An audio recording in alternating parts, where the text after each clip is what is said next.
Perfect. Andrew, lead us in. Of course. How could I not? Hello, and welcome to this episode of the official podcast. Today, we are featuring a very handsome gremlin and his owner / master, whatever you want to call him. It is Mr. Zach Hadel alongside Mr. Michael Cusack, whatever it is, Quasack, however you want to pronounce it. That's fine. Quasack is good. Oh, Quasack, perfect. Name. Yeah, By the way, it's Hidel, so it's Hidel and Quasack. Yeah. Hidel, I forgot. You went through that phase and you changed it. Yeah, my bad. Sorry. Yeah, that's a lot of things right. happened this year. Yeah. And speaking of a lot of things happening this year, these two gentlemen are behind the massive world-sweeping force of the new Adult Swim show coming out, Smiling Friends. Yeah, baby. Why don't you go ahead and give us a rundown on all of that? Hey, Michael, you want to take it or should I take it? Who should? I can do a brief if you want. I can do a quick brief, and little I'll brief. sit back and I'll critique you if you say anything that fucking steps out of line. Sure. No, I'll keep it nice and clean.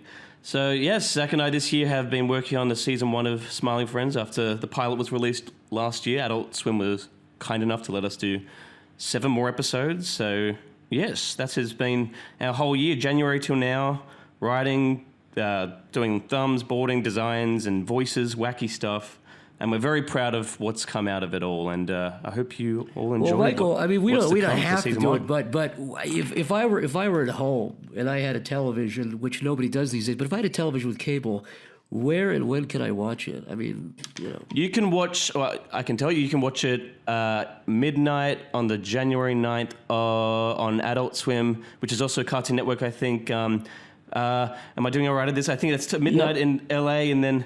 No, New York, and then 9 p.m. in LA. So, I don't know. You take it. But the only thing I would add to that, because that was a smooth landing. The only thing I would add to that is a month after that, if you can believe it, 1 whole month, 30 days after that, then it goes on HBO Max. It streams on HBO Max on February 9th. What the fuck? And that's where everyone can Which really is where watch everyone should watch it. Knowing how cable works. No one's got cable. Yeah, knowing how cable it is these days, your viewership's going to increase by 10,000 fucking % after that. Just even by, I think only Hopefully. one guy in the middle of Nebraska is even going to watch it on cable. But that's fine. If you want to watch it there, you can watch it a month early on Adult Swim, and if you want to stream it, it's on HBO Max on February 9th. But that's out of the way. We don't that's been said. Let's move on. Let's talk about something else. Something better. Sure. Yeah, I'm already tired of talking about Smiling Friends. You know what? Fuck you. Honest. What a terrible show. Fuck you guys. I'm over it. Right? I'm over it. We don't need it. It's not good. We don't need it. So what do we want to talk about, boy? What do the boys want to talk about today? What do we got on the docket? What are some big man topics for these what are some strong manly men? Zach seems to be drawing a very strong man there. Well, I'm drawing the characters from Smiling Friends, but this is sort of the way we intended them to kind of look. But fucking network meddling, they jumped in. They said you can't have a show. You can't have a show where a guy's his pubes are out. And we said, look, relax, all right. We think we know what we're doing. So here's his pubic hair right here. So did you get to keep the pubic hair in? No. That you know what you want to actually, Zach, you can go into the pubic hair actually, thing. I was joking, but there is a semi-real real. story, which was we had a character with his pants kind of sagging and his pubes were exposed. It wasn't even that graphic. It's tame for like South Park season 1 standards, but they said S&P jumped in and said you have to remove the pubes. So some poor bastard had to go in and delete the pubes frame by frame on this fucking stupid character. Yeah, that's a true story, by the way. Can't see pubes. Cannot see pubes on TV. Oh my god! That's Why? Because of cable? I don't know. No, I think it's because it's Cartoon Network. There's some things you can't, like smoking and vaping was a big issue with us too. was a battle. Even vaping. It was Really? like, it's so fucking hard. Oh yeah, it was so. Do you think it it's, seems like the lobbyists are big on it right now. Yeah, do you think it's because since Adult Swim is tied so closely to Cartoon Network, they don't want that kind of content to But I thought that's what Adult what they Swim tell was us. meant to It's be, the though. Cartoon Network thing. I thought Adult Swim was meant to be a more adult version of Cartoon Network. Yeah, There was some exactly. kind of separation. That's what we were saying. We're like, well, They say it's because kids are still. Their excuse was like, oh, kids could still be watching it by accident. So they might see someone vape or smoke, and say, well, that's not our fault. It's supposed to be an adult network. And that's fucked up too, because a lot of their shows that they have, like King of the Hill and shit, have episodes where characters are just smoking. Like, what the fuck? That's been routine. That's not been edgy at all. You could do that in like family sitcoms, family shows in like the 70s and 80s. You could have a character, probably even up to the 90s, you could have a character smoking a cigarette, and it was fine. I mean, in old children's cartoons, like old Looney Tunes, they'd smoke giant cigars and blow each other's heads off, you know? It would. A Looney Tunes cartoon Good would old end days. where the punchline was a character would pull out a gun and blow his fucking brains Which out. is a good punchline, by the way. In real life, that's a good punchline. Yeah, that's... Oh boy. For the people listening on audio, by the way, who are a bit confused on what we're referring to, we have Zach and Michael, in lieu of webcams, drawing on their little tablets, their little fun machines, and showing us some fun little goofy sketches. So that'll be on the video. Yeah. If you want to see these crappy... I mean, you know what? It's probably whatever you're imagining is better than what we're actually drawing. So it's up to you if you want to go. You want to go look. I believe Zach and Michael said that after the show, these will be sold as NFTs as well This for is, our audience. this boy. is a $20 million NFT. God. It's called Man Gets Touched on His Head. You start high, man. 20 million? Oh, that's low. No, that's low. That's that's middle of the pack. That is true. That's low. Have for you seen NFTs. You're Beeple? right. Have you seen what those Beeples go Yes. for, man? The fuck is a Beeple? Beeple's an artist. Isn't he the one that sold sold it $69 million or something? 60 What the million. fuck? What the fuck? That, Really? It has to be. It what I has to be some kind of like laundering scheme or Oh something. my god. For 69 million. Yeah, it was Yeah. like a guy like... It's living high. Yeah, what was the thing of again? What was the NFT? It was like a guy like... I don't know. It was like waving at the camera or something, but that went for like $90 million. Jesus Christ. So does that mean Beeple is like the artist of our generation? Like he's. I read Yeah, he's the about it. Picasso. Yeah, he has the highest selling art piece of any living artist who like made the piece while they were alive. That is That's that's absurd. depressing. At least that's what I read back then. Maybe it was exaggerated, but that was the headline back when he sold it. Because that was right when NFT craze hit. Beeple fucking cashed out 69 mil on something that he'd been doing for free for like 5 years on Twitter. He put them all in a collage and sold it. If he seriously got it that was a money, mosaic. if he seriously got that money, then good for him. If he's just been doing it for free forever, at least someone. Yeah, I think that's what it was. I think he was just doing these insane paintings over, because I think he does 3D stuff now, but I think he was doing just like realistic painting stuff for years and years and years and just putting it out. I think that's what he did. He just compiled it all, and even though it was already all out there, and just packaged it as a giant NFT collection.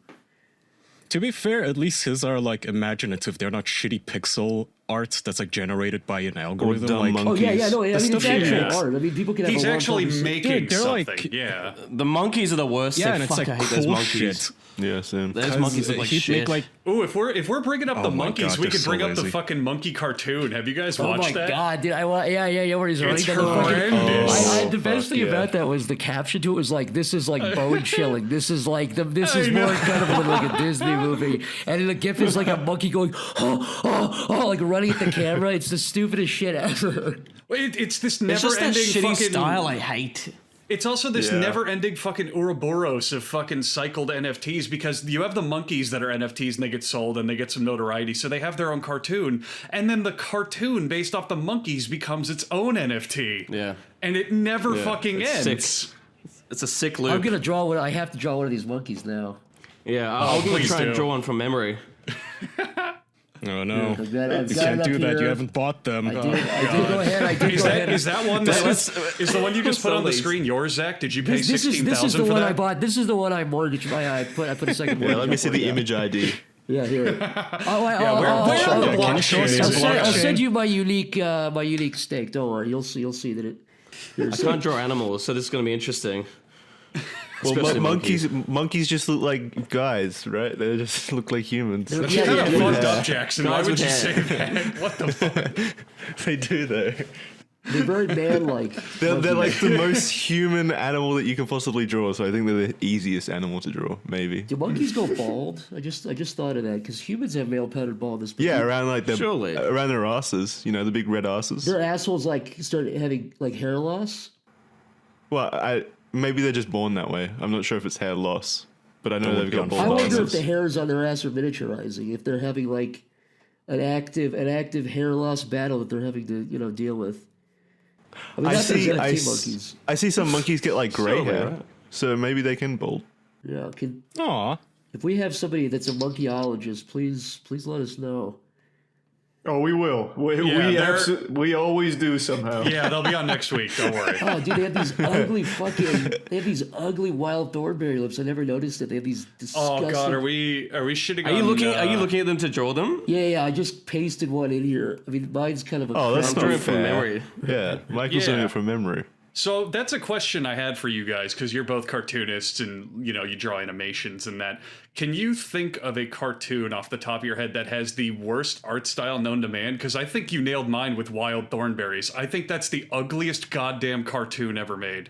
You said that about Rugrats too, though. But they're the same May I studio. Yes, throw- Clyde. Big No. Mouth. You know, the ugliest one of any of them, in my opinion, honest to God, is As Told by Ginger. Because Oh, it's that like, one's, yeah. if you look Fuck. at like the Rugrats pilot, Tommy's like all the characters are really loose. It never started getting stiff. So when those characters are kind of moving a little bit more fluidly, and you know, like there's in the pilot, there's a moment where fucking Stu Pickles picks up Tommy really quick, and his head, I'm not kidding, his head goes back like that. If you're looking at my screen, his neck like breaks. Tommy's neck like snaps. Because it's so fluid. But when the characters started getting really locked in and really like Family Guy and later stuff, it started looking really fucking nasty. Because they have those really low mouths on their heads. Every character yeah. looks like this. Those shows are fucking gross. What is it? Klasky Chucko? Yeah, Class What B the name of them? Shupo. They also did. But oh God, they do a lot of stuff, and all of it just has this really gross, like vomit-induced art style. I hate it. Any character with a mouth like that, where it's like at the bottom of their head. Yeah, the big frog mouth. Yeah, it's so fucking nasty. I used to love As Told by Okay, Ginger but because to- they always changed their clothes. I thought that blew my mind when I was a kid. I was like, oh my God, there are different clothes every episode. That's so cool. Well, the thing is, Homer always wears that white shirt. You know what I mean? Marge is always wearing that yellow, you know, that. Gets old. Yeah, exactly. What does she wear? Green thing? She wears like a green thing or blanket, something, yeah. The green Like a dress, triangle. right? Yeah. Here now, my Something like that. NFT monkey has a fucking piece of weed in his mouth, Let's go to Siggy. Let's go. He's and also, Siggy. oh, it gets better. Because we delete that guy. That guy never existed. This though. To be fair, in my opinion, nothing tops Big Mouth in Oh, terms of yeah. how That's disgusting a it good is. show. Big Mouth is the ugliest show. Also, I think I classic. don't even think the people that like it surely don't even like the art style. They just like the fact Yeah. that it's like, oh, little kids saying dirty stuff. Like they don't appreciate it for an art aspect. No one would like that art Well, style. also, you know what's interesting about Surely. that though is that hacks into what we were just saying. That loops in. Those characters have those disgusting mouths that are Yeah. with detailed lips and the body. That's a little bit As Told by Ginger. If you put As Told by Ginger next to Big Mouth, you'd see that they're basically the same show. Also, the eyes have got like detailed Yeah, iris. yeah, their kind eyes of- are like those Bitmoji Snapchat shit. You know, look, it's like that, and they're like there's like a million details in the pupils. Yeah. It's like that. Fucking gross. Here now, here's where things really come together. I love me criticizing the other people's art when I've just drawn this. This might be the worst. This might be the worst little JPEG ever from That me. looks like Big Mouth on the Little right, monkey right in there. As Told by Ginger. I want to note for audio listeners that Zach has begun to scribble our atheism on his NFT monkey. Yeah. Because this is what I believe in. This is why. And he's also going to have a. He's going to be holding A up a, fedora, bro. Oh, be of holding up a course. copy. No, that's gonna be that has to be minted elsewhere. This is a totally separate permutation here. Here you go. You know, the thing I remember most about you, Zach, from the last time you came on is you believed heavily in cryptids, and that's what I loved most about you. I still is you love went on a cryptids, giant- man. I still look Oh, up good. angels caught on camera, and I want to believe it. I want to believe that angel with the trumpet is really flying around. Hey, check this out. Are you guys? I don't know if you guys are big readers. Oh yes. if We're you guys know big guys- into Oh, the boy. literature. Yeah. There the you go. monkey, It's a little old, The monkey but- now has a book titled "The God Delusion." This looks like a legitimate NFT. Yeah, it really I would does. think about minting this, to be honest. You know what, you guys? Well, you know, I'll get paid forever if this gets sold. So, now wait a minute though. Here's. Well, what I is it highly called? recommend anyone out there that's like actually like listening on Spotify or whatever, maybe go to YouTube for this episode to see what's going on. Sam Harris book right there. See, this guy versus like you, it's over. If you say like, oh, like my grandma died and I really thought she went to heaven, this guy jumps in the situation and fucking puts her in the place. Oh, my grandma's in heaven. No, she's not.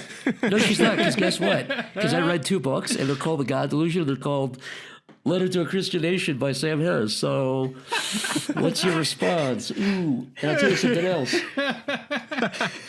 This monkey also believes in gun rights, which is not, I'm not making fun of that. I actually do too. But he'll blow your head off if you say anything pro-God. You know what I mean? He'll just blow your head off. He'll blow your head into smithereens. What's his Reddit karma at? We need to get that included. It's at a high. It's so high that if I told you, you wouldn't believe it. It's not as high as Ghislaine Maxwell's secret Reddit account, but it's up there. You know?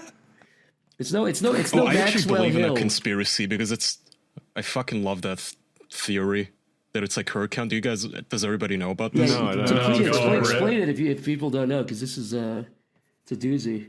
Well, the biggest Reddit account in history, at least at the time, many years ago, was an account called Maxwell Hill or something like that. Maxwell Hill, yeah.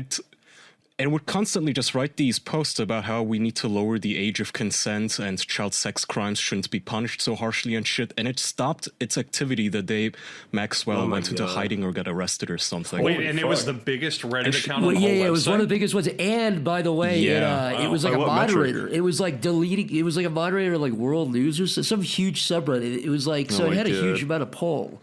And it was the first account ever to reach 1 million karma, I think. but you know what makes Serious? it really compelling All is by that posting pro-pedophilic Is this arguments? new? Wait, what? Just came out? now this is maybe like a Dude, Reddit is made by pedophiles for pedophiles. Never forget the fucking child molester they hired just like Oh, a is it? couple of months ago and defended him. Yeah. But what's interesting Jesus too is Christ. that the most compelling thing is that Maxwell Hill. That first of all, Maxwell, Ghislaine Maxwell, but also the word Hill is like related to like her family where she grew up, and she's also British. There's like spellings you can see where she spells color with like a fucking U. But the most compelling thing of all of it is that when she got arrested, the account has not posted since then. And the only evidence saying, oh, it's not her, is like some other moderator was like, look, I DM'd this person, and the person allegedly responded, was like, yeah, I'm just taking a break.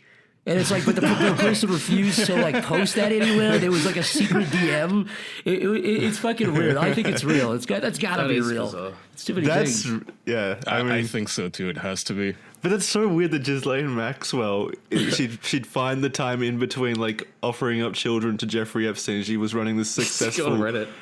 account. That's probably the biggest That's thing so against weird. it is like, is she on her phone? But it's like, Yeah, people are on their phone all the time. Maybe you have 5 minutes and you post something, but we'll just say look into it and make up your own opinion. That's what we'll leave Yeah, it. maybe she had an assistant. I don't know, managing man. it. For her to have that much time just fucking around on her phone to get the first account to 1 million karma, that's a fucking stretch. Well, no, the Reddit CEO said she met Ghislaine Maxwell at a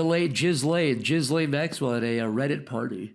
So there's at least I believe that. there's at least well, I'm sure we're all big users of adrenochrome, right? I think we can safely say that. We're amongst friends here. Well, I know what we are big users of. It'd be Simply Safe. Not whatever this fucking shit you're peddling, Zach. I couldn't tell you. But now Simply Safe, let me tell you about that. If you ever wanted to make your home feel safer, there is no better time than now. I mean, this week, our friends at Simply Safe are giving you out there listening, you who's looking at your NFT apes and your first Reddit accounts to 1 million and saying, oh, I got to protect these things. They're giving you 40% off of their award-winning home security system. Simply Safe's got everything you need, and it's all monitored around the clock by trained professionals. Let me tell you something. Simply Safe, look, the word safe is nice. It's good. I like hearing the word safe because it lets me imply, yeah, I'm protected, my stuff protected. But the thing I care about a lot more is simply. It is simple to set up. It's so goddamn simple. And I'm lazy. I don't like doing things. I like sitting. So I can sit inside of my Simply Safe system and simply be safe. Simply.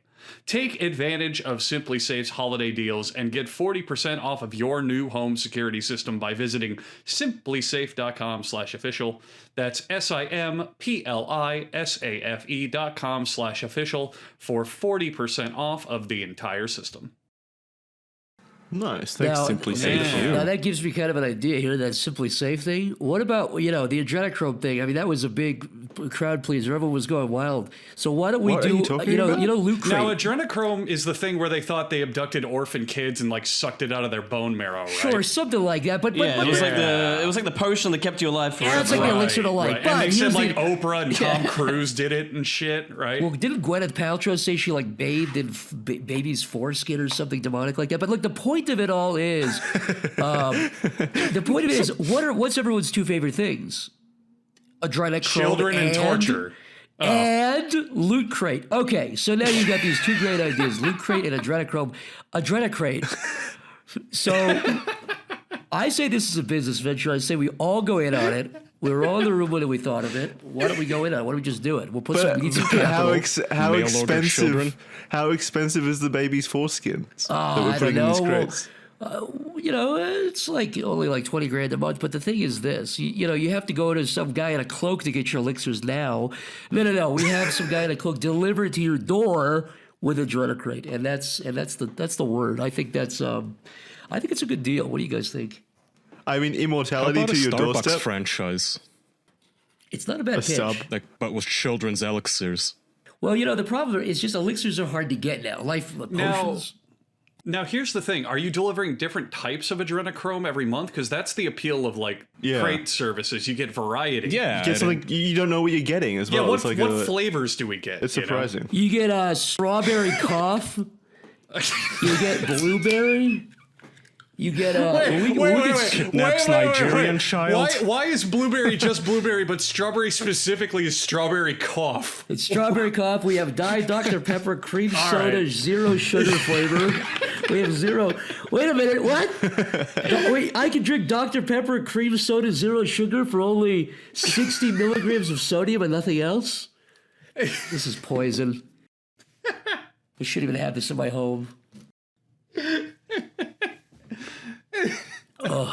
I'm on board. Wait, now I you do that. guys Sounds are the yummy. hosts. You guys have been doing this for. Do you guys have any questions? What do you guys want to talk about? Well, shit, yeah, I had questions, but unfortunately, they're about smiling friends. I'm really sorry. How dare you? Oh, we can't talk about that. my Nothing God, about smiling Andrew. friends. I your know, bar I'm joke? dropping the ball. No, I really only had one big one that I'm interested in. You guys have been doing internet cartoons for a good while now. I know for sure Zach started back on Newgrounds and Michael's been throwing shit on YouTube.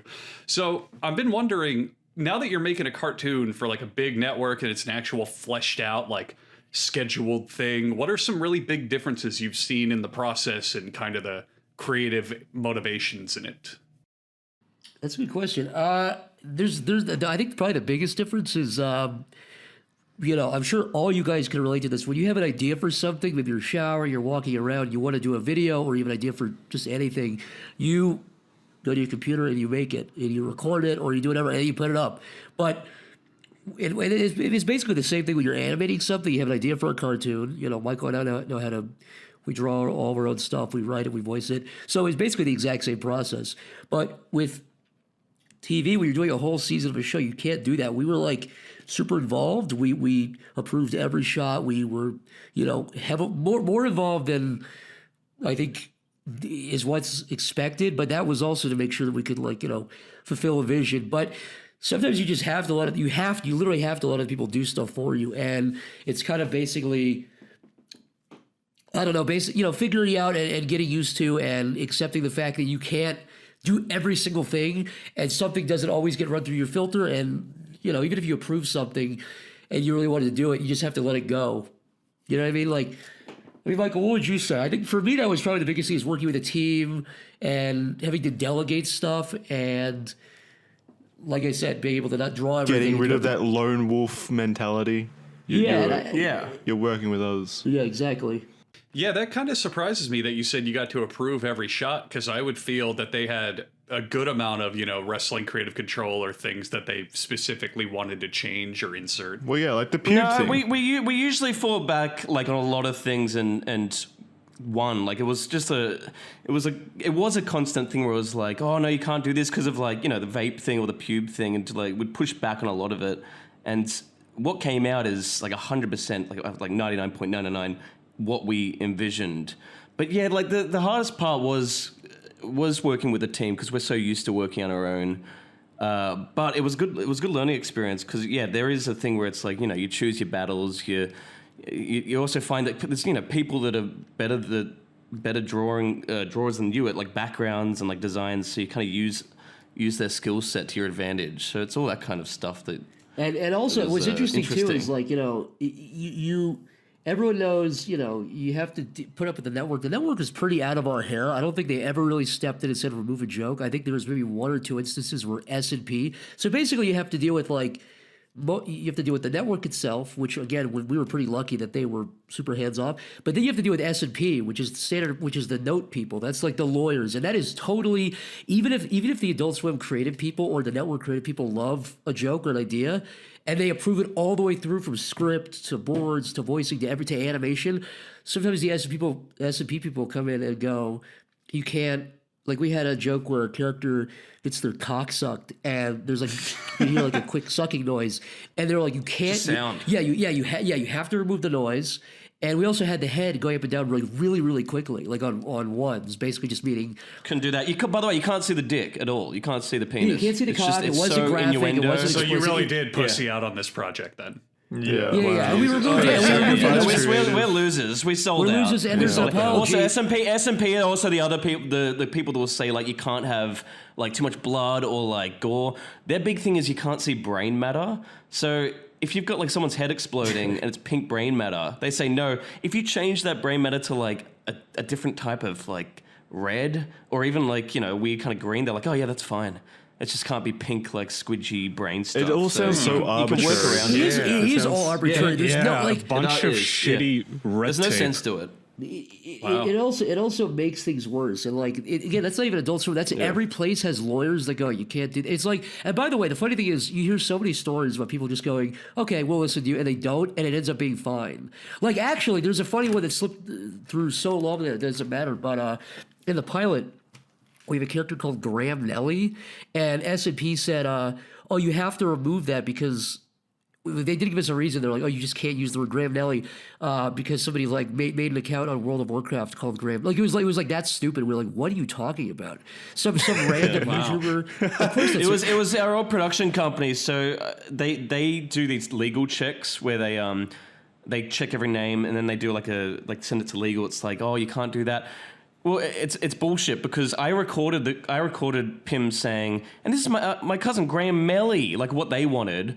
And then we just didn't put that audio in. We kept it as Graham Nelly, and no one noticed. And it was fine. Like they didn't pull it up, so it's left in there as Graham Nelly. So someone can still be sued. Like, but nothing's gonna fucking happen. And standards and practices sits at the very top, right? Like you could go all the way through Adult Swim above the and president. Cartoon Network, but this comes from like the parent company, like Time Warner or whoever the fuck owns it, right? Yeah, and by the way, every place has it. Every single place has it, and this is like a story as old as time. If you listen to anybody making a TV show, it is that like, and it depends. I think different places have different kinds of things they care about. If you go to Disney or something, I'm sure that they'd be way more. Maybe not. I don't really know, but it's different every place. But those people exist everywhere. Are they rules like imposed by whatever the government like the government media body or whatever the fuck it's called? I can't remember what it's called. It's the basically FCC. If that does go on, then I mean that's like kind of like the smoking and vaping thing. That's directly from like the lobbyists, like lobbying the anti-smoking lobbyists.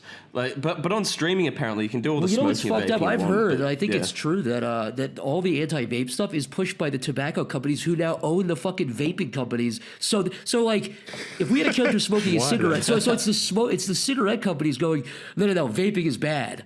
Like they're leaning into it just so that they put it on equal footing. That's actually genius. It is That's genius. a great idea. It's an evil mastermind plan, but it's like, you know what? I guess it's working because we got. And what's fucked up too is we had a character not only vaping in the pilot, we have a character blowing vape smoke at the camera, and it's obviously a vape. And we said that we were like, well, wait a minute, we had a character vaping in the first episode, and they were like, which is going to be part of season 1. Yeah, like, which is like, exactly. That doesn't matter. You already did that. They said the rules have changed in 2 years. It's like, but this first episode is still going to be part of season 1. People are still going to see the vaping, so it doesn't make any sense. We should still be able to do it in other episodes.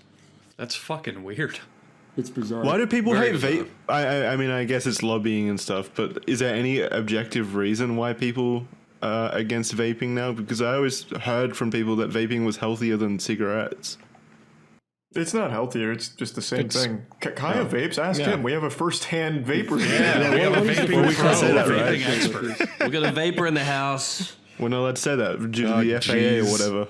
Yeah, we have to rewrite this episode now. Yeah, the FAA fee. I don't like it. Isn't that Pointed out. They're gonna slam a plane into our podcast. It's okay. I ran it past the network heads and all the three boys. They said it's okay as long as you only take like 50 tokes an episode. That's reasonable. That's reasonable. I don't know if it's healthier. I fucking doubt it. I don't know. But I think the only thing that's like healthier, I think, if at all, is that you can pick your own nicotine amount in it.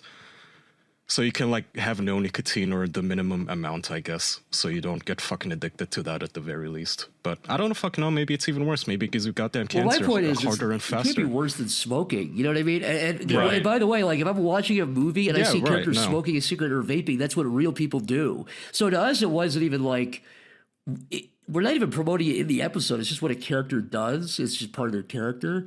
And but even that was, but we ended up kind of winning the battle. But it was like stuff that you don't even that stuff that you're not even thinking about will become a problem. That's Well, it probably might the be biggest difference. fucking. It might be ingenious fucking wraparound propaganda from tobacco. If they own that and they're the ones stepping in, it might be because they want people to stop vaping and go back to cigarettes. I think that's what it is.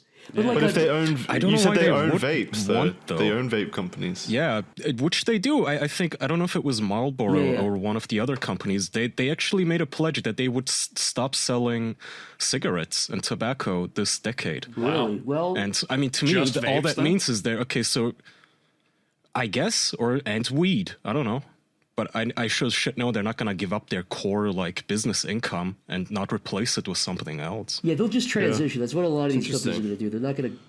But is it? Yeah, But just they'll compared go to with the heat- tide because a lot of the kids are just vaping more than cigarettes. Cigarette smoking, probably, right? Yeah. Oh, maybe that is it. Maybe they're like scared of lawsuits that you're promoting vaping to children or some shit. That's kind of the way they pitched it to us. But it's like again, but it's an adult channel. What even differentiates the Yeah. two if you can't do stuff that we're not even getting. We're not talking about showing a character's asshole or something. We're talking, a character puffing a should be. cigarette. We should be. That would be better. If we We got away with characters- that. Fine.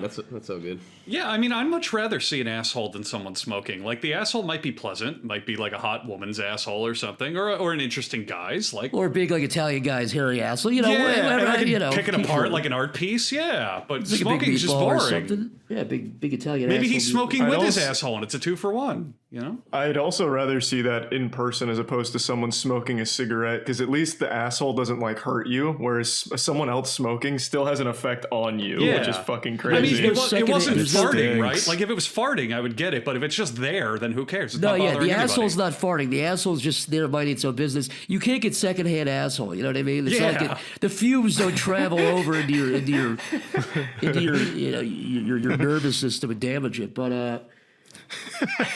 I feel like it does every time I go into a fucking like public restroom, though. I hate Oh public my restrooms. god, the how does it stink, yeah. stink so bad? Yeah. You know what This doesn't is like stink, though, Kaya? what? Oh, I can tell you about something that doesn't Tell stink. me. It doesn't even smell. In fact, if it did smell, it would smell like savings. If it did stink, it would stink of success. If it came to you in a dark alley and wanted to push something onto you, well, all I think it would be is a good deal. Because it's honey. We all shop online. Everyone. All of us. And we look at that promo code. We stare fucking dead-eyed, soulless, mouth dropped at that fucking promo code field and say, I don't know what to put in here. You shop for clothes, type free shirts? Nope. Maybe type in, I want some savings? Nope, that's not going to work. You get bored, you're desperate, you type anything in there. You type like a random filings of numbers and the fucking date and the year? Nope. Well, why don't you just not bother typing anything in there and let Honey do the work for you? Because Honey is a free browser extension that scours the internet for promo codes and applies the best one to whatever you happen to be shopping for. And there's going to be some hoity-toity little stuck-up man out there going, oh, it's not for what I shop for. But first of all, fuck you. Second of all, it is, because they support over 30,000 stores online. From fashion brands to food delivery to tech and gaming products, they will cover you for anything. You can even find pizza restaurants that will let you save with Honey. That's pretty dang spiffy. You could be one of the 17 million members who Honey has helped save over $2 billion in savings. And if you don't already have Honey, you could be straight up missing out on those free savings. It is literally free and installs in a few seconds. By getting it, you'll be doing yourself a solid and helping us bring handsome people like Michael and Zach on this show until the end of fucking time. Get Honey for free at joinhoney.com/official. That's joinhoney.com/official. Thank you, honey. Thank you, honey. Huh? I even drew I clap something for Honey here. too. I drew something here to commemorate. This guy also says use Honey, but he made an accident, and I hope it doesn't fuck up the ad. You know what I mean? He's like, I hope this doesn't turn customers away because I'm just trying to focus on this ad thing. You know what I mean? How did you get this accurate picture of me? Well, this guy is like, he's trying to tag team and try to do it with you, but he's like terrified that you're gonna call him out because he made a crap by accident. It's That pretty. also looks like a Finally Reddit. see your Pretty stream, accurate. Zach. It took me this What's that? whole podcast session to see. I was just saying I can see a stream now. I couldn't see it before. Oh, that's all right, man. Yeah, what do you think of that? Oh yeah, it's nice. Yeah, thanks, man. Good feedback. Oh yeah, what are you drawing? Wait a minute, Reddit I haven't been NFTs. looking at what you're drawing.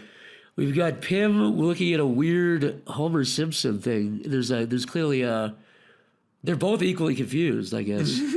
There's a bit of confusion going on here. Yeah, that's like a. Is it love at first sight? Maybe. Maybe a bit Yeah, I think of they're kind arousal. of. I think I read that. I think as- they're testing the waters. They're finding out. I think Homer would like if him touched him, he'd be okay. Like it would kind of slowly escalate. You know what I mean? Yeah, we don't know what's gonna happen next. Or maybe they just don't know where they're at on like the food chain compared to each other. Like, Oh, yeah, who's yeah, the he'd be afraid of apex being eaten. I don't know cartoon? who's Who's going to be the tastier. bigger cultural force of the next decade? Yeah. Homer Yeah. Simpson, yeah.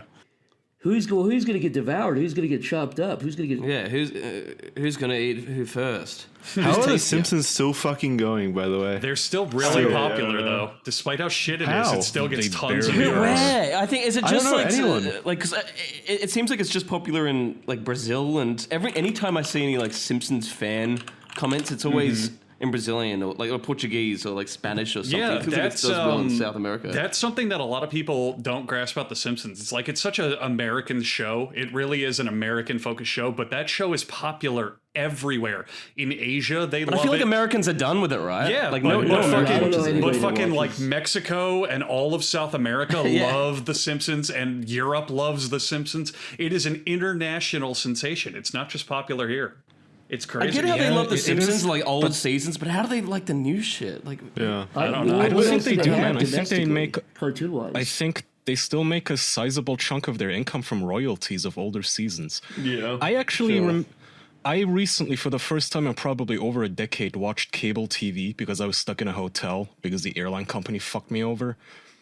And they just run like ancient 15-year-old German dubbed reruns of CSI Miami. Like, That sounds awesome. It actually still sounds makes kind of money. cool. I'm not gonna lie. I would absolutely watch German CSI. I laughed, but it also made me feel like I'm staring at ancient technology, like the ancient aliens left us behind on their fucking TV. Like, how do people deal with this? There's advertising every 10 minutes, like an ad break for 5 minutes every 10 minutes. The dub is horrible. The show is fucking god awful. So I don't see how anybody of our generation would ever own a TV without having their own HDMI shit hooked into it. That's what I mean. So they can watch Netflix and Literally shit. plugging your computer or a laptop into your TV and just like literally watching any movie. You can literally do anything is infinitely better. Because I have the same experience when I like go back home and see my family. You know, they still use cable, and I'm like, I have the same thing. I'm like, oh my god, you have to like.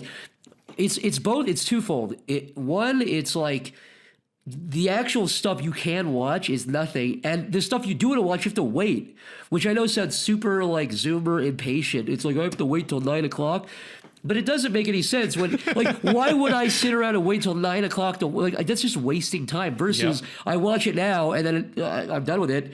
And I can go for a jog or like read a book or do anything else because I watched it instantly instead of waiting around for your favorite show to air. Well, what's fucking funny and kind of contradictory with that too is that those same people, those same boomers, they have DVR on everything now. So they have cable with all the channels and they're like, oh, I'm taping every single episode of Monk so I can watch them when I want. And it's like, why don't you just go online and fucking buy the entire series on Amazon or something? Like, what the fuck? Well, here, this is where I can chime in. So, Tiana does that. Tiana refuses to watch CW shows on the computer. She has to tape them. Why? And watch them on cable. I don't know. I have no fucking clue. What is wrong with Tiana? What is Tiana doing? I don't know. I can't even count the amount of times I've said, why not just watch this on the computer, like anywhere else besides cable, so I can cancel cable because I'm paying $150 a month for you to tape CW shows, which are easily accessible online for half that price. Oh my lord. Yeah, and then they fill the fucking DVR up and they complain because they're like, oh, I gotta delete these shows because I'm running out of room, and they've never even watched those shows to begin with. They're just sitting there. At the very least, she does watch them, but it is outrageous. It is literally a CW box. It is the only thing that gets watched on that fucking cable. The only channel. You have console and stuff. You can literally just buy these series on any kind of digital. You can just storefront. download the CW app for like $1 and watch it there. You can even go to 123freemovies.com or put locker and watch anything. You can watch anything you desire. There's 1,000 ways to watch anything you want on demand, and yet old people still are like, oh, I can't wait till tomorrow when it'll have recorded my show that's on at 10 and then I can watch it when I get home from work. It's like, just hop onto the fucking website, watch it whenever you want. What are you doing? And then you don't have to fast forward through the commercials either. It might be like a comfy, like habitual thing to like maybe she likes the stress. Yeah. Maybe there's a routine it's like Charlie's behind OCD it. thing. There's a comfort behind it. Rubbing off on her. That's another one that would drive me fucking insane. Like my dad would do the same shit where he would record shows and just like pick from them and watch them, but then they forget to fast forward through commercials and they'll watch those too. It's insane. I've got friends whose parents do the same shit where they put on the show, they go to watch it, and then they're sitting there watching the commercials, and I'm like, isn't the point of recording it that you don't have to watch this part too? Like, what the fuck? Who was it? Was it Stanley supporting. Kubrick that got like football games and like The Simpsons and Seinfeld taped for him and sent to England? And he also loved the commercials. Like he said, he was a big fan of commercials because they were like little short films. Yeah, and you get across an idea really quickly. No, some people actually like watching commercials in a commercials. I do respect that. I did some like film shit when I was in college, and something that changed my perspective on them is one of my professors described commercials as a 1-minute short film that has to have a message. And I was like, okay, that's a fun way to look at them. But for those people who don't care how they're shot and it's just advertisements, they're just sitting there like complaining that they have to watch them when they can fast forward through it at any point. Yeah, well, also, it really fucks with it because like the only ads I actually watch are like YouTube ads. That's it. I don't use YouTube ads. So it's like the only ads I'm used to are 10 seconds long or 5 seconds. So if I'm watching something for a minute, I'm like, dude, this is like 10 times longer than I could even tolerate. And even then, you get so. Don't you also get really offended when your ad blocker like malfunctions once in 1,000 times and you got like a 5-second ad on YouTube? Yeah, and you're like, how dare you? What do we even How have you for? I have a dare fucking you? meltdown and have to fix it before I can do anything else. Yeah. Oh, I just reload the page. You want to know what's even more baffling to me, and it's something I also recently noticed? Fucking radio still has ads on it. Just normal, just normal radio. They'll play like a song and then it's nothing but fucking ads. Who is spending money to advertise on radio stations? It blows my mind. Radio's still huge. It'd probably be pretty cheap, right? It's maybe the cheapest avenue to advertise still. Especially local, but there's a reason for sure. that radio is still so big. It's because like there's still a ton of like truckers and shit and people who listen to it on their commute. Sure, yeah. That's why like what's his face? That's like why people like Howard Stern are still big, because basically when you're in your car and I guess you don't want to plug in your phone, that's who you're stuck I don't know with. anybody. He Who the automatic- fuck he gets still like listens to views Howard by Stern? default. Who out there says boomers. Howard Stern Boomers. peaked in 2021? Well, Howard no, Stern's isn't Talk the to old it's stuff talk is to Howard Howard crap. Stern Stern from on the streaming Midwest. now? Doesn't he have a show on like HBO Max and he regularly puts out episodes or some shit? Yeah. I don't I know. think that's where he moved to. A lot of people still listen to him. They still think he's like super edgy too. Modern Howard Stern. Yeah, like older people. Like I reckon, like I want to say, like 40 to 60-year-old. if there's anybody out there demographic. that still watches Howard Stern, could you please explain to us why? Because for any Bro, radio, never understood radio Howard stuff, I would listen to. the moderate Oh, sorry. Go ahead.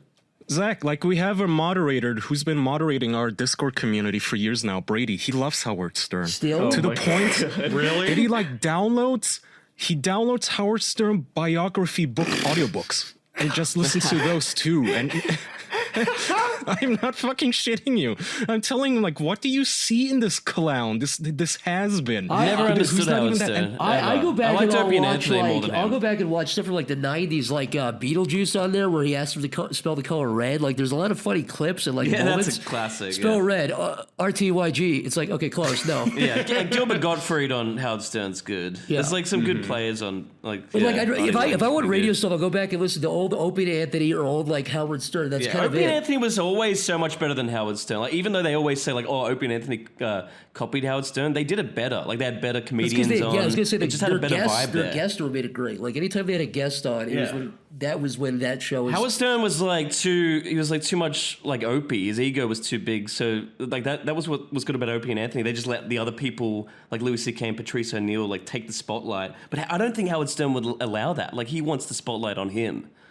Have you ever seen that old interview where he did? It's like I guess he did a show at some point. Like, I'm not talking about like the podcast or the radio show film, but he did like a show, and he has Trump on, Yeah. and he's like, Howard Stern's really over hyperactive, and he's like standing up and looking at the crowd, and he's not getting any laughs, and then Trump is just sitting there with he's just kind of going, okay, because he's like, Is that the one where he's like, you got your germaphobe, right? You're germ, you hate germs. he's like talking about how many women he's he he's too excited. Yeah. It's fucking. It's He's bad. nervous. He's like super nervous. He's nervous. Yeah. Poor Howard. Don't get nervous. God, don't get nervous. I don't know. I don't get it either. The radio wars. Super interesting. And yet, no matter how it evolves and changes, you will have people complaining about ads, even though for a lot of media, they're getting less restrictive. Like, I mean, I don't know. We're talking about all this ad shit, and people will bitch about YouTube ads when, the alternative is television and radio, where the exactly. ads are a third of the TV, show. yeah.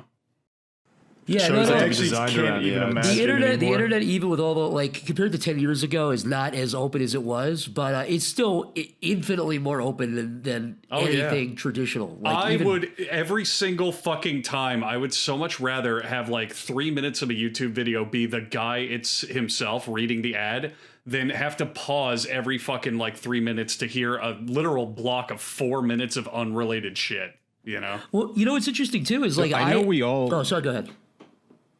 No, you go ahead. I was only going to say, I mean to think interrupt. internet ads are actually better because the amount of times I'm watching TV and I go, I have to get that. I really got to get that fucking. Well, they show somebody like cooking something with black and white. And it's like, I'm not going to buy that. But the amount of times I'm listening to a podcast or watching a video, like, okay, Squarespace or whatever. Like, okay, I can see how that could like tangentially relate to something I'd be interested in. The amount of times I've wanted to buy something from a traditional commercial on a radio or on TV has been like zero. The amount of times I've been listening to a podcast or see like a YouTube video and I've got like, oh, there's a plugin like that honey thing. Like I could see myself using something like that. It's at least a little bit related to me. You know what I mean? Well, I can give you another When I good was- example. How about like Kraken using that to invest? Would you maybe hop on that? What the fuck is Kraken? Is that as good as Robin Hood? Oh, I'll tell you. Oh boy, we gonna be don't talk telling about Zach? them anymore. What? We don't talk about them anymore. We don't mention them around these parts. Oh, no. There's a dark history with that. But there's nothing but bright fucking sunshiny flowers with Kraken. Because for the last 10 years, Kraken has been the best platform for trading crypto online. Now with the new Kraken app, it's easier to go and buy and sell 60 of the most popular cryptocurrencies on the go 24/7. Download the Kraken app, connect your bank account, start investing for as little as $10. Now's a good time to buy the dip, by the way. Everyone out there may be paying attention to the fucking crypto headlines. End of the year sale. End of year Christmas discount, if you will.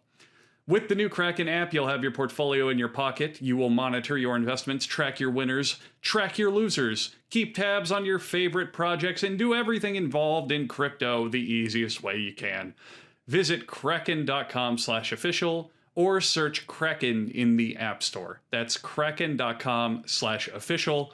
I've been investing in crypto since about 2015-ish, and I can tell you Kraken was genuinely one of the first places I signed up. It's super straightforward, and it's currently my primary little place where I got my little portfolio, check my prices, do some trading. Check it out, kraken.com/official.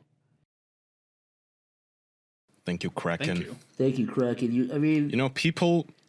It's hard to beat Robin Hood, but it sounds like that might just do it. It sounds like that might just be an edge above Kraken. Fucking Robin Hood. Yeah, we had a... Yeah, if you want to get fucked over. Yeah, we had a dark fucking gross toe-to-toe with Robin Hood a while ago. Did you seriously? Everyone did. Yeah. Did you not hear? Are you joking? Did you not hear what happened with Robin Hood? No, I did. I just meant, what was your guys' story just what happened to everyone else, where they fucking like shut it, where they locked the things and you couldn't... Because they had a whole hacking thing, right? And then they had... Then they had that whole thing where you couldn't buy GameStop. Like they locked it from anybody from doing it. Because and they quote it was like volatile market conditions, and it's like, bitch, what the fuck? That's when everyone's trying to buy and sell. That's also what the market is. It is volatile. What are you talking about? And so for us personally, our show used to be sponsored by them. And after we found out about all that, we dropped them like a fat fucking pancake. That's a good move. Yeah. I didn't know that. Yeah, I just saw the shit about that, and I saw everybody unanimously disavowing, and I was like, that's good. It's good that people, don't let companies abuse. You can't abuse it. Imagine trying to buy a movie ticket on like the AMC app, and it's like, nope, you're not allowed. It's like, what's the point of even having this if you're not allowed to do the thing you got it for? Because they made money off it. Yeah. They profited from it. Of course they did. Ooh, Robin Hood. By the way, dick, do you guys have any drawing requests for Michael and I? We're just kind of doing whatever here. If you guys want us to draw something, and by the way, you don't have Yeah, we to. can draw anything you want. But, I would love to see the Joker trying to invest in Robin Hood. Okay, we could definitely. Here, let me draw. That's a very creative request. That's nice. Let me draw a man here. This guy wants the man milk. But, Well, if we don't have another specific topic, I had another question about, I don't know, that nobody shows Smiling Friends, that thing, a piece of garbage. Yeah, that thing nobody cares. Anyway, so you mentioned while you were digging into it that, you're picking up all these pieces on the process and you got to run it through standards practices, this and that. I'm curious as to what you kind of pulled away from doing this big project, like how much of it was, oh, you put this in because the studio suggested it, or what things you didn't realize you had at your disposal, or maybe how the show changed as it went to the studio. Things like that. Yeah. I would say practically the only thing that really maybe changed from beginning to end was just our understanding of what it's like to again have you don't really know what kind of undertaking it's gonna be until you do it. But I don't know. I think we learned a lot of valuable lessons. Like that pick your battles thing is absolutely true. One of the things I'll also say is this is not even a problem specific to TV, but just generally is if things are done a certain way for a long enough time, and the internet is the best example of why I know for a fact we're right about this, but if things are being done a certain way for a long enough time, everyone is just kind of in that mode. They're just kind of going through the motions. And so, for example, if you say, like, we want to do something a little bit different, a lot of times, and this is for a lot of old media stuff like radio, TV, movie, you'll most of the time get pushback or like people going, I don't think you could do it that way. But if you have a gut instinct about a way something should be done and you push for it, basically every time once you do it, you'll realize that your way was better. And what I mean, I guess, is like, I don't know, like an unconventional way. Like, we have one person doing 3D and that same person doing music or something like that. It's like, well, that's not even a good example of what I mean. But basically just if you have an idea, you have a way you want to do something, and it's not the way that it's done normally, but it'll do better because you've been doing something a certain way, push for it and fight for it, because you'll get it most of the time, and it'll be better. Like as an example, if you're a YouTube person, you do YouTube stuff, and you go into doing a movie, you'll have a lot of sensibilities that, like, compartmentalization basically is one of them, where it's pretty uncommon that you have one person and one person looking over the audio and the editing and the effects, and it's like that's kind of rare. So if you have a vision for something and stepping into every field of all the components of what you're making, I think you'll get a lot more out of it. But that's not conventional. They also appreciate it more. Like that, if you explain it or you actually execute it, like, yes, there'll be pushback because a lot of these people in these production pipelines have been working on the same stuff over and over for years, like kids shows where you just have to do it so formulaic. But if you say, no, let's do it this way, and they're like, oh, but we've never done it that way, and there's a bit of anxiety there. If you push for it, fight for it, and win and execute it, 99% of the time, actually 100% of the time, they afterwards go, you know what, that was better, and I just didn't know we could do that. So they usually do appreciate it. But I thought of an actual example. One of the examples was, a lot of times you'll write a script, you'll do the storyboards, and that's kind of it.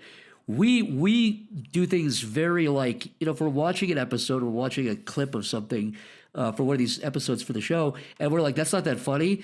The ability to go back in, even if it's already bored, and go back in and us reboard something, or us like change the audio or the dialogue, that is, most places have major anxiety about that because they're like, no, it's locked in. What do you mean you're going to change a character or a joke? So, but we did that enough where they kind of realized, oh, it's okay, you'll actually get the work done. But that was something, even on the pilot, where it was like, you can't go back in and change a whole scene. What are you talking about? But it ended up being better. Also, these people don't care about, it's like, they don't care that we're YouTubers. Like, the people we work with, like, God bless them, like, they're talented, but they don't, no, but it's a good thing. It's like, they're not going to...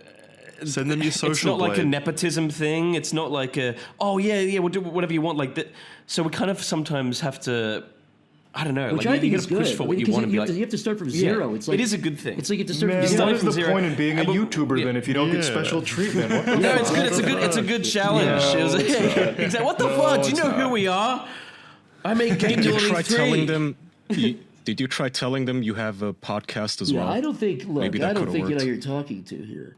But it really was kind of, it's not that, it's more of like, if you've been editing for a really long time, or if you've been streaming or doing any skill that you're like, okay, I might not be the best, but I know I'm good enough at this, like I can do this. Mm-hmm. To have somebody go, no, you can't, like not that overtly, Yeah. but basically like, you can, no, we don't believe you. And it's good because you have to reprove yourself. You're kind of saying to yourself, did I get too comfortable? Was I in a bubble for too long? Am I actually even good at what I think I am? And so to have to basically, for people that, again, it's not even anger or dislike, but for them to be indifferent to you, just go, well, to me, you're just some fucking kid. I'm 20 years old and you've been doing this forever. And for you to go, no, trust me, and to have to reprove yourself was a good challenge. It's because then by the end of it, Yeah, it certainly was frustrating sometimes, but ultimately it was a good thing. like we had in some the end. people working on this that were like, that had been veterans in doing this for a long time. And they came out of it going, literally, we had somebody tell us, like, I didn't know it was that kind of show. I didn't know you could do, jump in and just kind of have that kind of energy to it. So it's good if you could like put your money where your mouth is and prove what you're saying is a bullshit. It's a really satisfying feeling to prove to yourself and to somebody else, like, okay, like we did what we wanted to do with that. Yeah. Nice. How much actual Absolutely. executive control did you have? Could you fire people? Yeah. I think we had. Here's the thing. It depends how much you actually exert that. So a lot of show Yeah, I was creators. gonna say if anyone questioned your abilities, you should have just fired them on the spot. How dare You should just to fire make sure everyone that once you- the show is done. Be like, we don't need you anymore. Yeah, we did most of it anyways. Bust their unions, You guys were kind of watching while we made the make whole them show. crunch. Yeah, you should have proved your way worked first, so that they know, and then fire them for questioning you in the first And place. we're right. And by the way, how dare you for even question we were fired? Yeah, we turned into supervillains at the end of it. We're now arsehole bosses. Turn the place into Blizzard Activision offices. Yeah, well, that was our model going into it. That was really who Yeah. we. Spank anyone who's big underperforming. We just thought, what a way to run a company, So, man. so another question I had on how this all came to be is, if we're stepping a bit back, how did this idea start out? How come? What you Yeah, I guys believe decide it was to... on the first official podcast episode where we yeah, all I'm kind pretty of sure hashed you- it out. Oh yeah. I think we contributed to and it. where's our royalties? We can do a brief. I mean, it's pretty Yeah. it's pretty quick. A few years ago, Zach and I wanted to do something for TV because we both came from YouTube. We both had common interests in doing like an adult animation. And Adult Swim were kind enough to give us a pilot deal, and that's when we did. So the pilot was done individually, of course, and that was released last year. And from the reception from that, they greenlit 7 new episodes for a full season. But the whole idea of the show, like going back to your original question, was to just make a vehicle where we could do anything. So the whole thing is like, you've got characters in an office environment, and it's about making people smile, but it doesn't really. An episode could be purely about Pim going for a walk or something. We want to be able to do anything. It doesn't have to focus on the actual concept of the show, but that's always there to lean on. So it's just like a sandbox, Yeah, it's a like good- a it's a fun good- sandbox where we you- can just do any fun drawings, fun little things, any fun ideas. So would you we say just that put you really into it. wanted to push the internet creation formula for it then, where it's less kind of structured and more, just whatever idea I've Yeah, got? we always say like an individual scene in Smiling Friends should be able to stand as like a standalone like YouTube clip. Like it should be like that like bringing that YouTube sensibility was an important thing for us, where we can still like incorporate into telling a story that like a normal TV show would, but we still want to. Because that feels new, that feels fresh, that we haven't seen that before on other animated shows. So it was like a mix that we wanted to make. Yeah, I would even say like the episodes individually have structure, so they're not all over the place. But what the plot is can be anything. Like we also really tried to do mixed media, of as much mixed media as we could. We all like so if we're doing an episode and if we get to do more.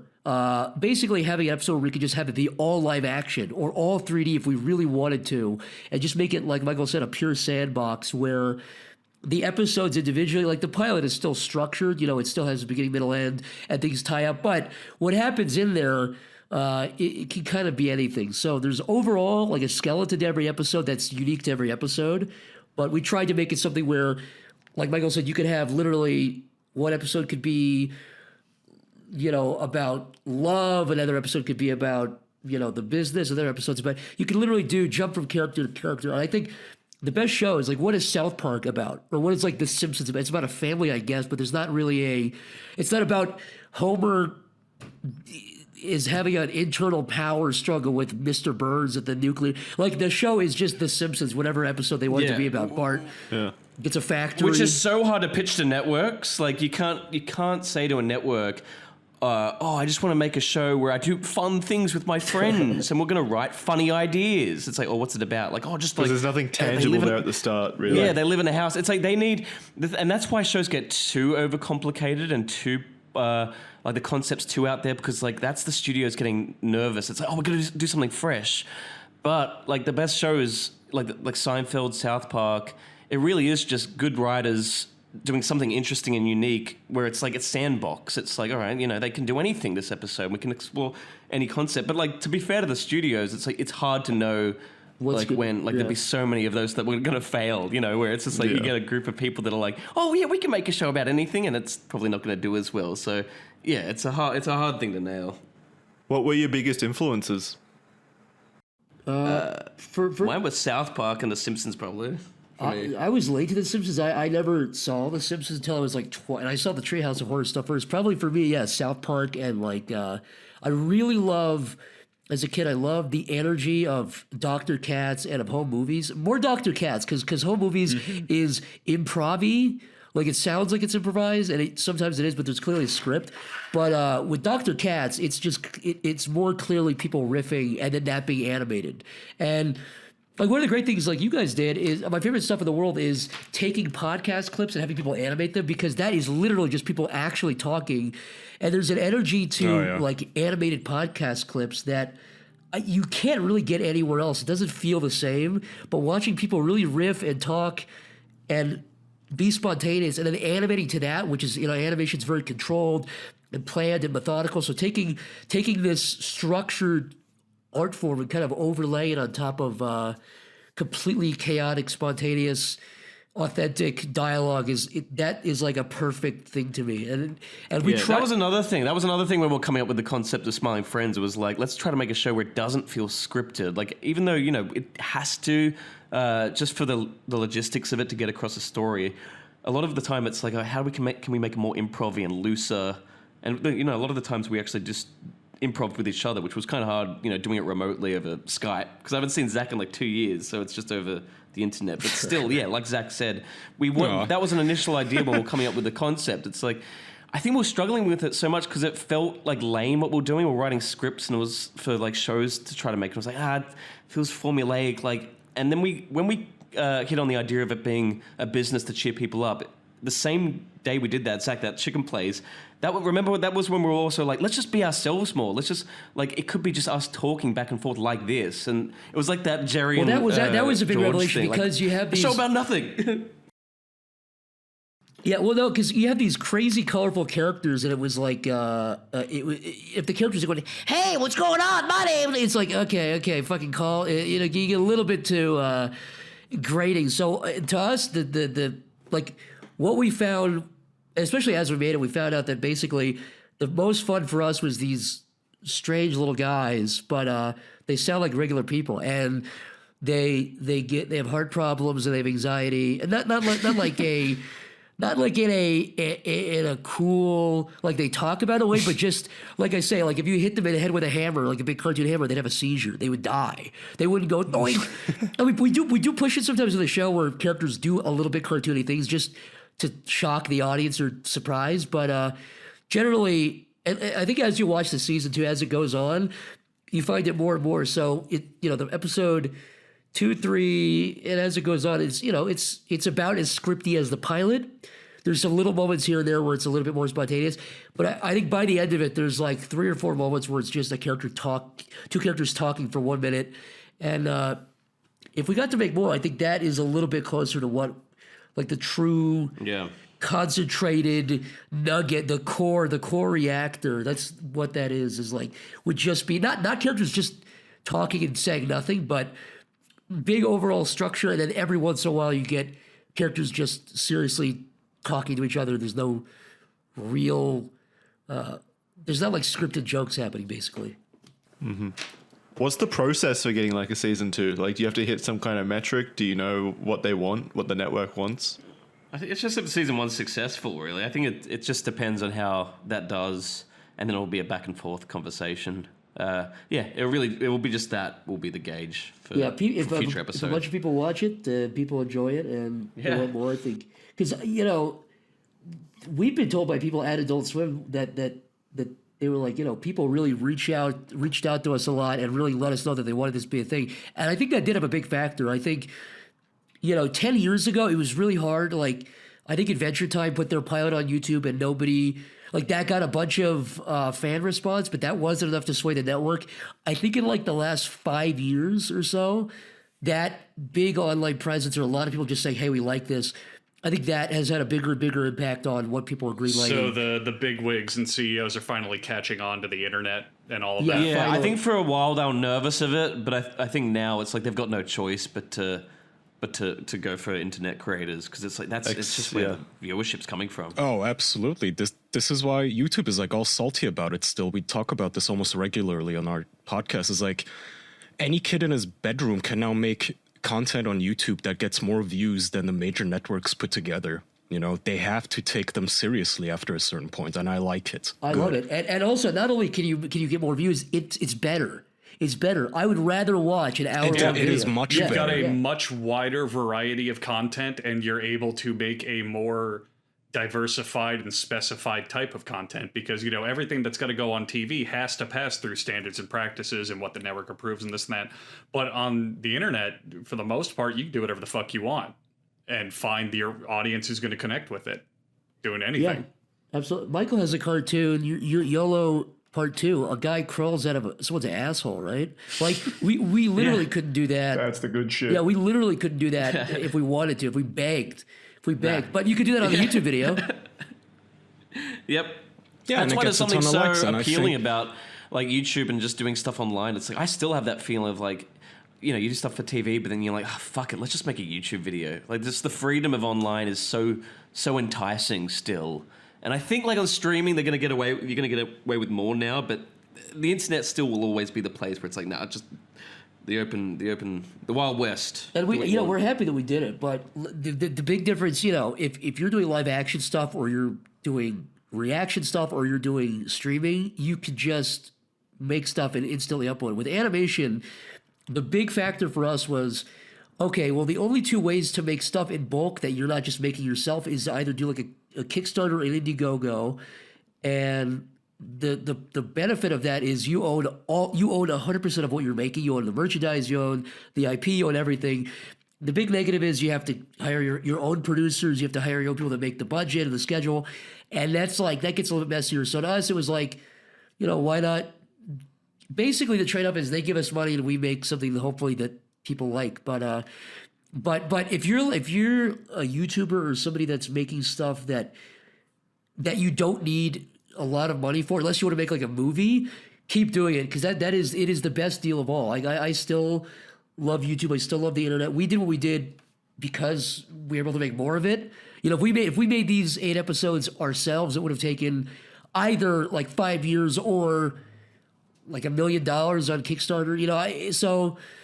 But if you're doing stuff now that's not cartoons, keep doing it. It's only gonna get, I think, better. I think it's only going to get more free, especially as stuff. They're trying to merge it all now. They're trying to merge TV with the internet, and we'll see how it pans out. I fucking hate it. Yeah, I know. Yeah. I really hope they go under. They're going down like kicking and screaming too. They're really fighting this whole shit with like YouTube getting rid of the dislike button and everything because they can see that all the legacy media is getting that still pisses me off. On. There will never be a day in the next millennia I won't be mad they got rid of the dislike button. It is the most fucking ass who backwards is it benefiting? decision. It's benefiting people that make bad content or lie. Well, it benefits companies because then they can do whatever the fuck they want. Benefits companies, yeah.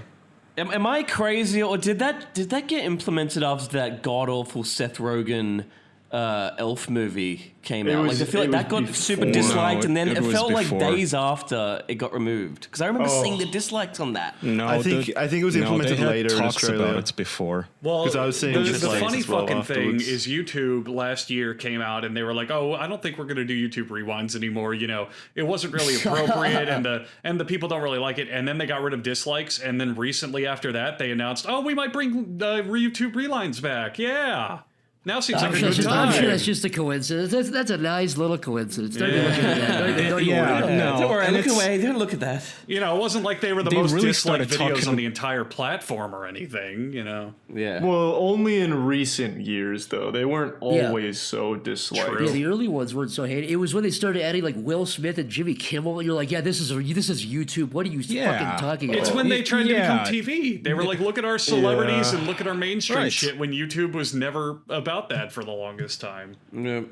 And I have no doubt that they get yelled at, like behind the scenes. Susan Wojcicki or whatever the fuck her name is, I bet she gets like angry calls from these network heads going like, what the fuck, bitch? Like, how come Will Smith gets 2 million dislikes? How come it's breaking dislike records? And meanwhile, these fucking weasels, these no-name YouTubers get better ratings than us. It's such a goddamn infuriating, too, nonsensical thing, because another argument they brought up in their little fucking roundtable discussion where they put out a video like, oh, here's why we got rid of dislikes and it's a good thing.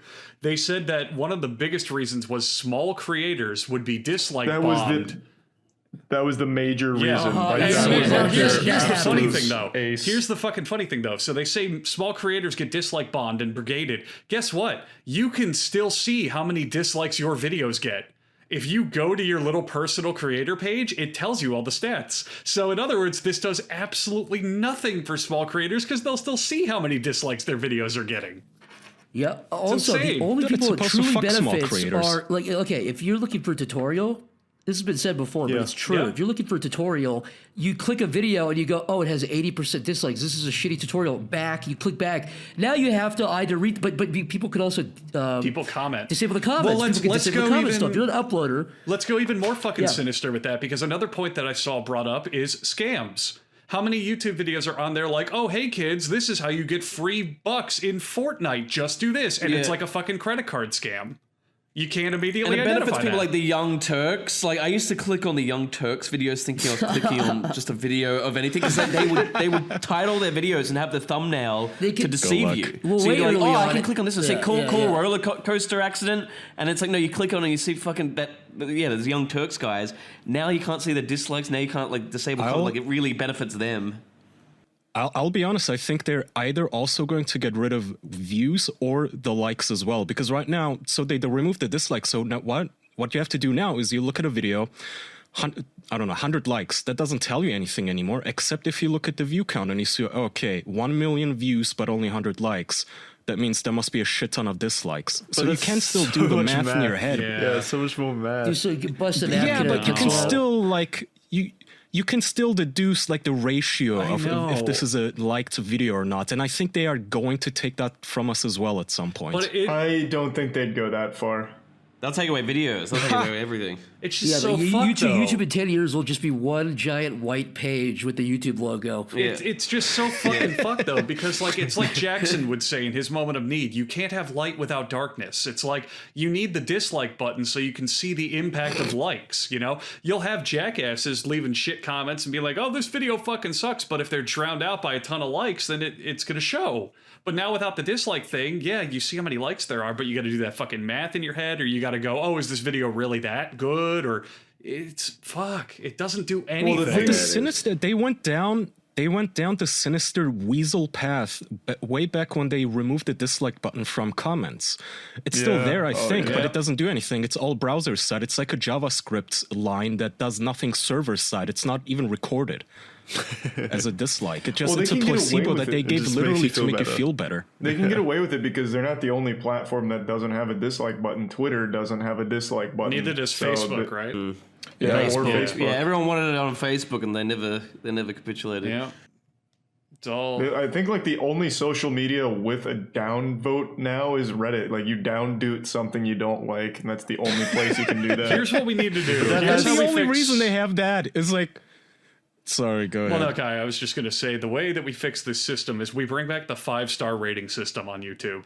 Ooh, that'd be Yes, so that's it. nice. Look, Classic. some videos they might be good, but they might just be a 4 out of 5. You know that they're not perfect. Why They don't we got go some back to flaws. just Yeah. 2005 YouTube in general? Give us the stars, give us the whole thing. I don't fucking remove Yeah. all of it. Yeah. Back when the top Well, did channel you had guys like see 3 that the mil subs, and original- that's it. I'm sorry, Kaya. Go ahead. One of the original creators of YouTube updated the very first video that was uploaded to YouTube is something called like I went to Elephants the zoo at the or zoo, something. yeah. It was Yeah, a blog by the Elephants guy. at the zoo. Yeah, and the guy, his way of communicating with people, because he no longer has any say in the company, was like he updated the description of that video to say, I don't understand how they could possibly justify removing the dislike button because there's not a single creator who likes this. He not does one. that every now and then on policy decisions. I think the last time he did it was when they forced people to use Google Plus to access YouTube or some shit. But the whole point is that he Yeah, only changes I that think. video when he wants to protest something on the website because it's still one of the highest viewed videos of all time. You can't have your cake and eat it, so you can't sell your company Yeah. and then be like, oh, I don't like what you're doing. I mean, I guess you can, but it's kind of like, well, it's like, why'd you sell it, dude? Well, because I you don't got like blame him though. $1 He billion made millions and something. millions Yeah, of I know dollars. the money. I mean, Yeah, I probably would have too. Yeah, I don't blame him for Yeah. that. Well, He's he Good actually, about that he part. actually does have his cake and he's eating it too because he made $1 billion and he's shitting on YouTube. That is like the Yep. best of all worlds. But surely he could have just kept YouTube and made $1 billion no, off keeping it, historically, and making it private. Historically, YouTube loses money. Yeah, yeah. It's a It's loss. too expensive to run. Oh, really? Yeah. Yeah, So because they don't anybody can profit. upload. It's not like it's behind a wall. So you literally are hosting. Sure. So for every one like Vsauce video or whatever that's getting views, you have to host 100 videos that are hours long of guys like talking like just bullshit, just actual Yep. either like AI Anyone can generated upload. or just shit, and you have to host all of it. That'd be that'd be so heartbreaking to sell your company with best intentions. I guess it's like the George Lucas thing with Disney. It's like it is for good intentions. Then you're like, oh, what are they doing to it? No, he was just desperate to get out. Yeah, he was done hated with it. Star Wars Yeah, by true. the He end. was George Lucas just wants to sit on a rocking chair with his glass of iced tea and Make his homemade movies, Yeah, all make these his little little films. black and white movies. Play with I his Jar think- Jar Binks action figures. I think the only reasonable solution we have by this point is we need competition. We need another video hosting website to get a big like capital investment and just really try to compete with YouTube. we need VidMe back. VidMe, Now's the time. VidMe 2.0. Yeah, what happened to VidMe? Here's the problem, I think. Such Here's the big problem. nostalgia. You can't compete with YouTube by making another open platform. This is the real big conundrum I've thought about. If you make another YouTube, basically, if you make another site that anybody can upload to, you'll have the same exact problem as YouTube, where you're not going to make any money, and you can never out finance Google. Google will put money into YouTube forever. So the only way you can do it is if it's kind of either behind a paywall, or if it's only some people, you have to be approved to upload, and the people wouldn't like that. There's a way to do it, but it makes sense why. Well, why don't we big YouTubers boycott YouTube and then go to like a new if YouTube doesn't have the pulling power for some reason and everyone's going somewhere else, that would be also a way to, because it has to be a unified effort, and that will never happen. So why don't we copy? No, but these guys Go ahead, Kaya. I was gonna say that. I mean, even when there is competition, they I think actually conspire, because you immediately get media hit pieces on the news site, because one person will upload something that is bad, and then all of a sudden they smear it as like a right-wing hate site. And what happens? Apple pulls it from the store, Google pulls it from the store, and all of a sudden their visitor base is slashed into nothing. It's it's almost impossible. And also, you'd have to actually worry about Google sending little spies out. I mean, they have all of your search history if you're the guy that made the website. It makes sense, but Right. Yeah. They're like the empire. So why don't they we are just the fucking fucking make evil I think an actual solution, we make a website copying the best website on the internet, Newgrounds, where you bring back the dislikes and you have a queue of the newest videos, and if they get too many dislikes, they're just deleted. Just gone. It's a good Newgrounds. selection. Yeah. Yeah, that's so easily weaponized. But that's though. what Newgrounds does, and it works fine, because most of the time, yeah, you might wrongfully remove something, but then you just contact someone on the website to be like, hey, what the fuck? But most of the time, it just gets rid of garbage from flooding the site. And people doing it. I think the whole flagging thing is kind of, doesn't that have less power than it did 10 years ago too? If you flag a video, I mean, it's because they want to prevent people from getting wrongly. Oh flagged. God, do you remember, what was it, YouTube Heroes? Do you remember that fucking thing? Yeah. Oh my God, I miss it. The bully hunters of God. the YouTube They tried to Heroes. have. They looked at Reddit moderators and they thought that's a good idea. They were the fucking hall monitors of YouTube. They were the dorkiest, most wedgiable people on the planet. Oh, they were heroes. What are you saying? They were heroes. The fuck are you saying? Wait, I'm gonna use the little boys. Give me 1 second. I'm gonna take a piss. I forgot all about YouTube Heroes. What a remarkably awesome. So did they get still rid a of that thing? because it got Oh, it's criticized too gone. much? It's been gone. Yeah. Yep. Yeah, they literally lost it that same year. They just canned it. How did you become a hero? Was it like a big process? I I think you had to pass an exam and you had to apply or something. It was semi-official. Everyone could Was it be a not? hero. It just went by how many videos you reported, if I remember correctly. Oh my Oh god! God, it's like a Stasi. Yeah, it wasn't Just one like of the things worst like kind this- of people. Yeah, the whole thing was there's a hero in every single one of us. Do your part, kind of thing. Oh my God! I thought Kai was right. I thought there was some kind of small little boot camp kind of thing. I mean, there was a ceremony, don't know. but I don't think it was a program. Yeah, they don their set fucking for black it. hoods and smear the scrolls on the wall and say the Susan ancient comes out to words hand of you a Google. badging and- gun. They ritualistically kick down a door and check the floorboards for Jews. Good Lord. Pieces of shit. I just don't know why the fuck, and I understand why they're doing it, but who in their right mind supports the idea of taking the power away from the users? Removing the fucking autonomy and the ways to remove People that content, can't the make stuff on their dislikes, own, they're jealous of it. I don't know who the fuck thinks any of this is a good idea. But people who think, the morons who think that this will never affect them, they always think, oh, this I can fuck with my enemies this way. And then 10 years later, they're like, oh, wait, somebody reported my video? Oh, I got banned for saying cracker on Twitch? How come? I thought that rule only applied to people I don't like. Yeah, this That's is what the real happens, reason, dummy. definitely. Fucking Yeah, idiot. if you are the one setting up rules, you just have to understand, would I want these rules applied to me unfairly? And if the answer is no, Because they will be, eventually, because they will too. be eventually, because eventually you'll become a problem. Not even in the way you think. It's but I'm not a bad person. It's that's the point. These rules will be used against anybody. Yep. Let's say you're on YouTube, and let's say you're shitting on a thing that YouTube really has an interest for. They have advertisers or something. You'll probably find yourself being silenced or you're being shadow banned. I mean, it's just true. It just is true. Yeah. Yeah. It's like a Game of Thrones when the character gets the gold poured over his head. Same thing. I really think we need fucking like democratic systems. Bring back some sort of system where if it gets enough dislikes, it's just deleted or something. Some sort of process where it's like, hey, you know, not all content deserves to be uploaded. Just straight up. People need to realize most that. doesn't. Most content sucks. I mean, how many videos get uploaded, and how many of those videos do you watch and then enjoy? Exactly. How many videos get uploaded to YouTube? Literally like hundreds of thousands. And think how many of them have 0 views and will forever have 0 views. Like, what the fuck? Get it out of here. It's taking up server space. And that stuff has a right to exist to be uploaded, but it does not have a right to be called as good as like a movie. It's ridiculous. Yeah. Not everything is good. How do you think a democratic process would go, like, on YouTube? Like, if we had to elect, like, a YouTube president every 4 years and they had their own administration? I like that. That's a good idea. Oh, great. I don't know if that would work. I don't know if that would work, though, because to be honest, PewDiePie would just win every single year. Well, I think he'd be a good if he rep, wanted too. to run. If You he got wanted 2 to run. terms. 2-term limit. 2-term limit, yeah. You get 2 terms. Two-term Can limit. it be? They could be. Is that just like 2 terms consecutive, and then you can run for a third if you just skip one? No, that might work. you can. That might Yeah, work yeah, perfectly yeah. because there's no Up to fucking 40. way the little kids at YouTube would be like, I want this old Susan out of touch woman running this website. Yes, Yeah, pick her. ironically, PewDiePie would do about a 1 million time better job than Oh. any boomer Yeah. who worked for. Like, what did Susan do before this? She worked at ExxonMobil. You're always like, who the fuck? Well, why is this head of another company now at Nickelodeon? You're like, how does that even happen? It's failing upwards, basically. I know. It's so fucking sad. Anyway, thanks for would watching be this the- video podcast on YouTube, by the way. Yeah.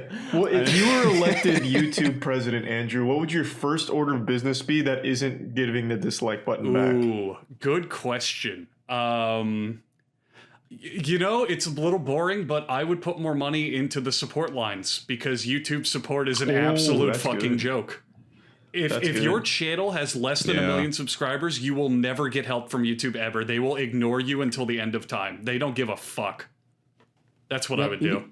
Humans, like actual actual humans, not people- algorithms that just keep ignoring Actual you. people who actually have access to like the records of the servers they need to fix stuff, so you don't have to go to like the internal team that takes literally years to get to. It's like, fuck. I had tons of YouTube issues for years, and it took 2.5, 3 years just to get my shit fixed. I would, without a doubt, try to figure out how to up their support team because it is a complete joke and a disaster.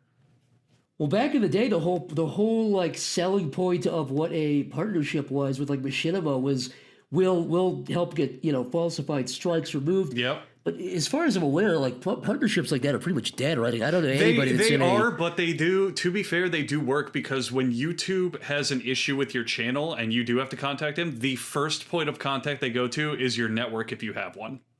Oh, interesting. Yeah, it doesn't. Interesting. It's not great. It's not a good system. I don't like it.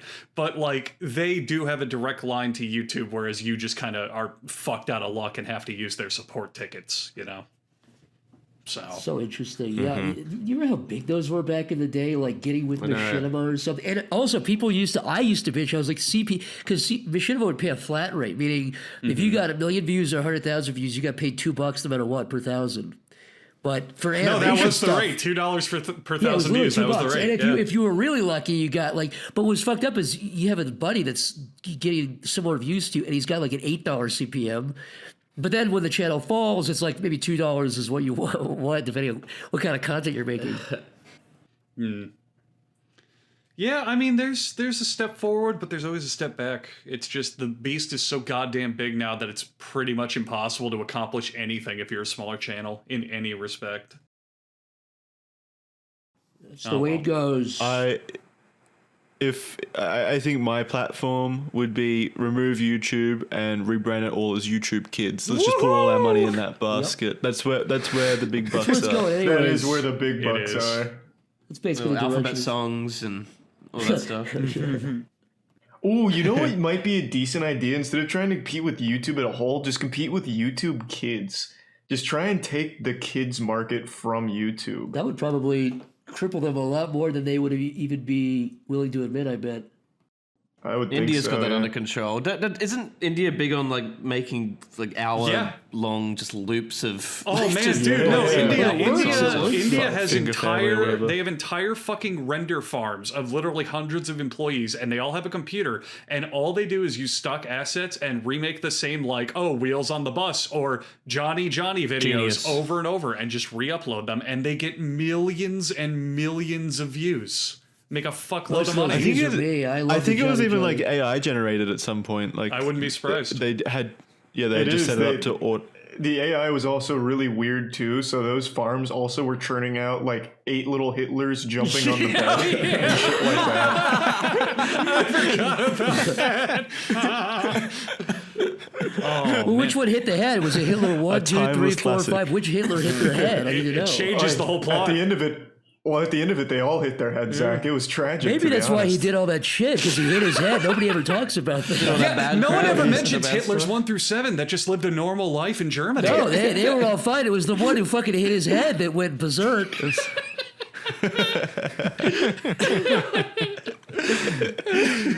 Oh fuck. It all could have been avoided. Poor little guy. Oh well. Yeah, now we have sympathy for Hitler, right? He didn't hurt nobody. Just bonked his head, man. Just bumped his head That's how the back. song went Bumped his head before. real. Yeah, that's how the song used to go, and then they changed it after World War II to be more sensitive. Yeah, they changed Yeah, it to yeah. monkeys. Bumped his head bad. Now, if we all work hard enough, this guy that I'm drawing could be all of us by the end of the year. You know?